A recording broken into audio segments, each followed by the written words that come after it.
Hey everybody, how's it going? I'm Sethum and welcome to this quick guide in which I'm going to show you how to get the Zombiefest Achievement in the Culling of Sethum. This video will be split into two sections. One will be discussing the strategy that you need to approach, and of course the second part will show you exactly what happens when you do it correctly.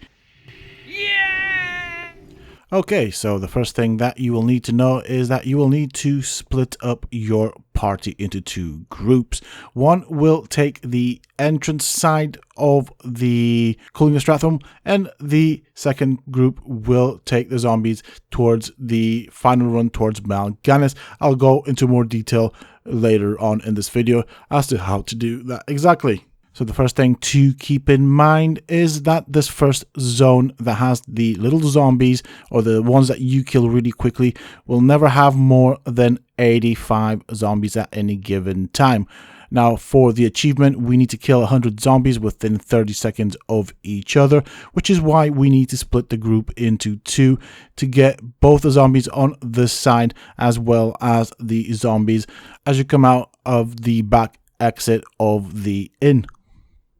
This zone will also spawn its zombies in waves, and of course you will have some elites to kill as well as two bosses. As long as the two bosses are not killed or have not been killed, the little zombies or the small zombies that we need for the achievement will continue to spawn. So this is where the strategy comes in. At this point, you continue as normal. You kill all of the ads, all of the elites. You killed the first boss all the way up to the second boss. Once you get to the second boss, what you will need to do is you will need to kite him into the inn. So the way to do that, of course, is to have your tank pick aggro on it and then run with the boss in tow into the inn. Don't forget that you will need to break line of sight, or your tank will need to break line of sight to get the boss to come inside. I would suggest going and kiting him kind of deep into the inn just to make sure that you don't aggro any respawns back out in the first zone. Also, once you have done this, you will need to take the boss down really slow. So I would suggest that no DPS attack the boss and just kind of keep the ads that the boss spawns busy. Try and take them out as a do damage. And of course the healer will have to keep the tank on the boss up at all times. So of course there will be a bit of damage to deal with. The DPSers will need to bear in mind that the zombies and the NPCs that the boss spawns will explode, so there is damage from that. So it's best to try and deal with them at a distance. You will also need a lookout to keep their eyes out into the first zone from the inn, from inside the inn, to make sure that the ads have started to respawn. Once you have gotten all of the ads to respawn, you can then just nuke the boss down. Once the second boss is down, remember to keep all of your party members inside the inn so as not to aggro these mobs outside, and then continue as normal. In order to continue to the third boss, someone will need to talk to Arthas, which will be waiting outside. So I suggest using someone that can stealth. If not, just be very careful when you go and talk to Arthas outside, as this is what you'll need to do to continue the fight. With this also, try and pull the ads that spawn next to the door towards the end of the inn, just to be on the safe side. After defeating the third boss, you will want to talk to Arthas, who will open up the secret passage to the back of the inn, and then this is where you will have to split your group into two. You will want your main tank to go with the healer towards the entrance into the Culling of Sethum, the bit that I circled at the beginning of this video, and basically aggro everything. Be careful not to hit anything, and be careful not to have any abilities that will do passive damage to NPCs that will hit you. The second group will run to the exit, or the back exit of the inn, and wait there for the tank to give the order. In the first group, the tank with the healer in tow will of course pull everything and run with them towards the other end. It is important to note that the healer must not use any heals, otherwise the healer will take the aggro off the tank. So just wait until the tank pulls everything and reaches the end. The good thing about this is that the zombies that have now respawned are actually quite slow, so you will have to wait them out a little bit before the tank starts to use his AoE attacks to take out the zombies.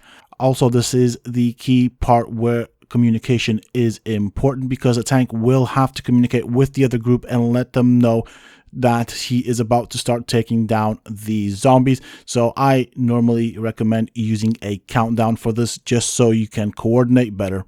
In the second group, it's not really all that important what you have. You can go with a tank, a healer, and a DPS, which is what we had. You can have all three DPSs. The important part is that when the countdown has finished from the tank, the second group starts pulling all of the NPCs at the back of the inn and starts using all of their AoE attacks. Whatever you have, use it. Just pretty much go nuts, and keep in mind that you are supplementing the zombies being killed by group 1.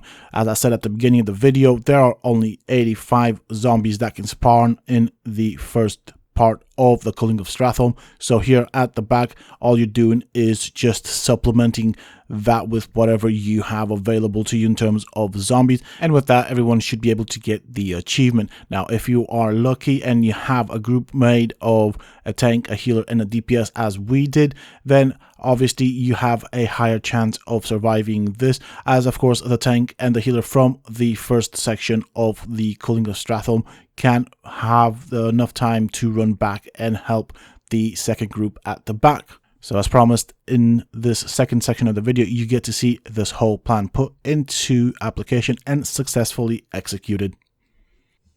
So we're now at the other end. So yeah, Ropey go right, I'll go left. We're at the other end, okay? So we're halfway to collect them all.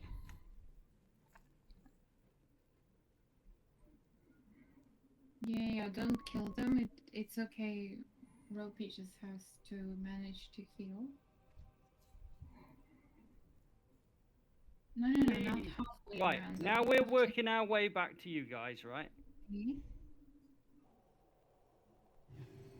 Please note that you will still, I think, kill them. We're absolutely in control of this, so just get ready. So we're probably about 15 seconds away from when you should do it. Oh, hold on, because actually no, maybe a little bit more, because we've run away from the zombies, so we've got a long. So don't start doing shit yet. Okay. Yeah, I can see them coming, so just chill, just chill. Question, should I really talk to Arthas before we kill them? Yeah, because he'll help you with the DPS. It's just a slight amount. Okay. Where's Ropey gone? Oh, here he is, right here. There are actually pretty many. Oh, here's some more, look. Here's some more, look. So we'll get them. There are pretty many here. There are like at least 9 outside right here. Yes, so you don't have to go very far, you see. Right, Ropey. We're now going to sort of do the old kite and get... Okay. So we will start attacking in 10 seconds. 9, 8, 7... Should we go? 6... Yes! 5... Yes, okay, let's go. 3, 2, 1... Start killing now!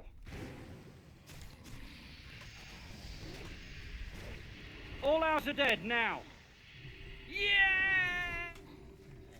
And that's pretty much how it's done. Hope this video helps you guys out. If you found it useful and informative, please don't forget to support me on the channel by hitting that like button, share, comment, and subscribe. And until next time, stay safe, folks.